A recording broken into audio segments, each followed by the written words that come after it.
Kuthiwa kwakuthi makushaya izikhathi bethi obaba hayi azange sikwazi ukuya emakhaya kulo December. Asambeni manje.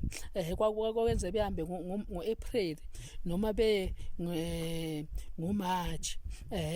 Babefike bethi siyokhetha uLesihlanu omuhle. Kube lo Lesihlanu omuhle. Bethi uLesihlanu omuhle uyiwona sizokwenza ngayo izinto zethu. Kuthiwa is a good Friday.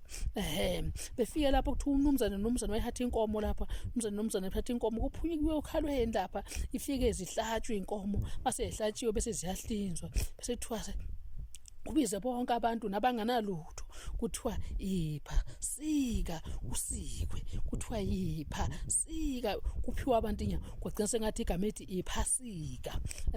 Bafowethu sithi ke lapho kwavuka ushuthe kubo bonke abantu ababuyile noma abobungaza ugudi bafowethu sithi abantu bonke abaphile bafowethu uNkulunkulu ezenikhumbule emasontweni lapha enikhona noma senibuyele emuva ngemoto